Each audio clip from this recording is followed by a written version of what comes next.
বাংলাদেশের নির্বাচন নিয়ে ভারতের রাজ্যসভার সদস্য হর্ষবর্ধন শ্রীংলার মন্তব্যের প্রতিক্রিয়া জানিয়েছে অন্তর্বর্তী সরকার।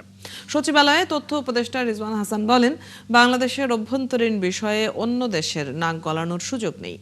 ভোট নিয়ে গুজব ছড়ানোর অভিযোগ করে হুঁশিয়ারি জানিয়ে বলেন, আওয়ামী লীগ নির্বাচনের পরিবেশ নষ্টের চেষ্টা করলে কঠোরভাবে দমন করা হবে। শারমিন নীরার প্রতিবেদন। ক্লিংকার বেশি থাকলে সিমেন্ট বেশি খাঁটি। আনোয়ার সিমেন্ট।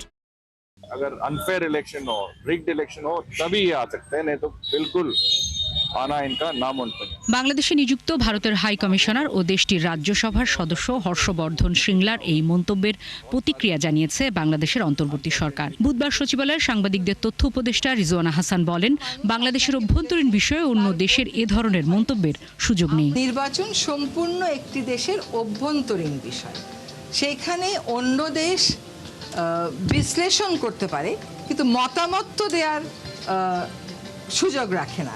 তার বিশ্লেষণ থাকতে পারে, কিন্তু কে জিতলে কি ধারণা করবে, জিতবার আগেই এত কথা বলে দিলে তো এই মন্তব্য বস্তুনিষ্ঠ সেরকম মনে করার আমাদের কোনো সুযোগ থাকছে না।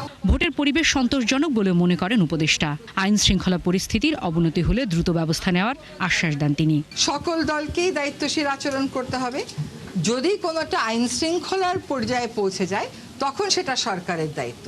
তার আগ পর্যন্ত কে কার জনসভায় কি বললো না বললো তো সেটা সরকারের দায়িত্ব না। ভোট নিয়ে একটি গোষ্ঠী গুজব ও বিভ্রান্তিকর তথ্য ছড়ানোর চেষ্টা করছে বলে অভিযোগ করেন রিজওয়ানা হাসান।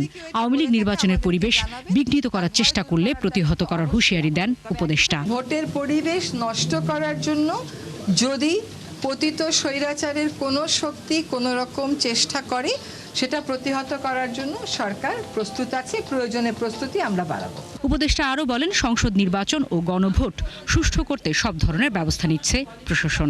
নির্বাচনের একটা আমেজ শুরু হয়েছে। শারমিন নীরা, ৭১, ঢাকা।